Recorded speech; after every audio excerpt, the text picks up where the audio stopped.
Yours is mic 1, isn't it? Yours is mic 1. Hello. Go again? Hello? Yeah.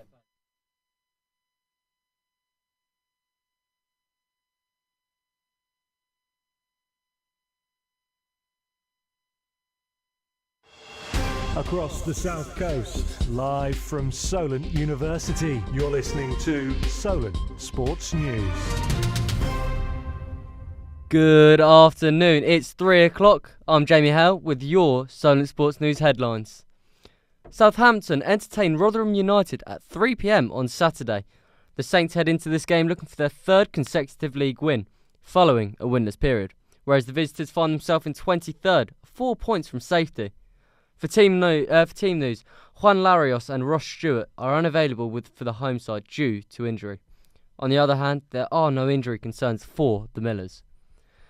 Southampton's under-21 side started their Premier League International Cup journey against French academy outfit Lyon. Saints midfielder Cameron Bragg sums up the importance of playing in these sort of occasions. We will hear from him later in the show. Some familiar faces will return for the England squad for the upcoming international break. But first, locally, Southampton would normally have a multitude of players to call up. But now they're in the Championship, they only have one, in Carlos Alcaraz, who is representing Argentina.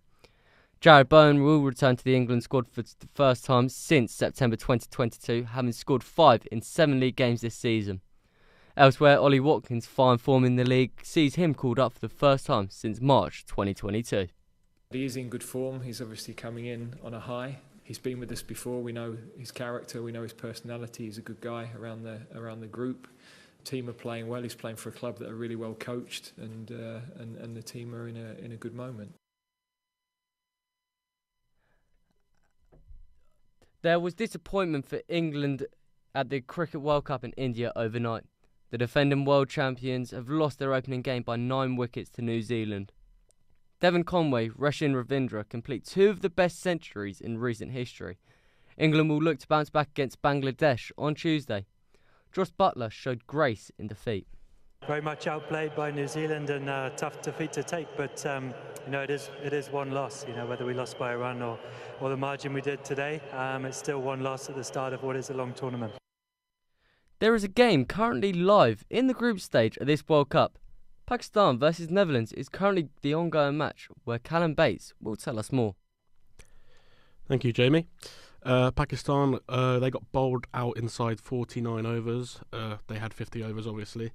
They got bowled out for 286, where wicketkeeper Mohammad Rizwan top scored with 68 from 75. Baz the leader picked up 4 wickets for 62 from his 9 overs. As of right now, Netherlands are 85 for 2 after 15 overs, with Hassan Ali picking up a wicket. Pakistan look on top, but we'll see if they can avoid this upset. Thank you for that, Callum. Major issues in France before the Brighton vs Marseille game last night. Brighton owner Tony Bloom was on the plane explaining how difficult the journey has been. Charlie Clayton will tell us more at 4. And in the Legia Warsaw vs AZ Alkmaar game, there was further trouble as they clashed once again. 2 Legia Warsaw players were arrested on the bus after the game after an altercation with security. Radovan Pankov and Jose Pasquera remain in the Netherlands, and the Polish Prime Minister has ordered urgent diplomatic action to verify what happened on the night. Now, ex-Manchester United player Paul Pogba has been charged for doping. The ban is for testosterone doping and could see the player face up to 4 years banned from football, and Juventus have suspended his salary, reported by Fabrizio Romano. The Formula 1 season could already announce its champion this weekend. The Qatar Grand Prix could crown a 3rd successive campaign to Max Verstappen. Luke John Buckle from the Pit Debrief team reports. Thank you, Jamie. It'll be business as usual for Max Verstappen in Qatar. The youngest Formula 1 world champion has performed admirably this season and is on the verge of taking his 3rd world title, just a week after his 26th birthday. Despite the immense pressure, the Dutchman is keeping his composure this weekend for Red Bull. No, I mean it's fine. I mean we're having, of course, an amazing year, and we just come into this weekend and we want to win again. And of course, I know that if I win or whatever achieve on Saturday, then you win the championship. But I think we're very focused on the main job anyway, is just to have a good weekend.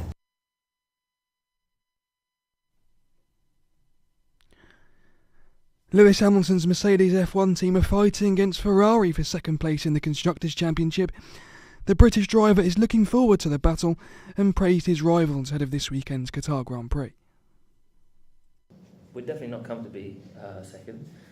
Ferrari are putting up a really strong fight. They've done an amazing job in the last couple of races, so it's going to be a real good battle. I'm really excited about this last back half of the season to see if we can really squeeze more juice out of this car and try and finish. Fernando Alonso currently tops first practice in Qatar ahead of Carlos Sainz. Max Verstappen sits in fourth place of Red Bull, with Lewis Hamilton just inside the top 10. And on to golf. There could be a landmark change coming to one of golf's major tournaments in the near future. The British Open and Women's Open have never been hosted outside of the UK in its history, but that could be about to change. Portmarnock Golf Club, which has hosted the Irish Open 19 times, have expressed an interest in hosting the British Open in the future and are hoping for backing from the Irish government. But I do still have a few questions about the sports that we have looked at live today. I'm interested in the F1 and what teams are looking impressive so far in the practice at Qatar. Well, Aston Martin looked very good with Fernando Alonso topping the session, and Ferrari as well with Carlos Sainz in second, ahead of his teammate Charles Leclerc in third. Well, that's perfect, completely. Is there a standout, almost second place so far for the championship, do you see? Well, Sergio Perez is second in the championship for Red Bull, but he's been floundering a bit recently since the summer break, and Lewis Hamilton might just overtake him in the closing rounds. Perfect, thank you for that. And Callum, yourself as well, speaking on the cricket, is there a clear favourite who's going to win the World Cup this year? Well, there has only been obviously 2 games so far, but there was a lot of warm-up games. I would have India as clear favourites at the moment, as it is in India as well. I think England, I know they had a loss yesterday, but I think they'd be right up there as well. And thank you again to both of you for coming onto the show. That is all from us now. I'll be back in an hour.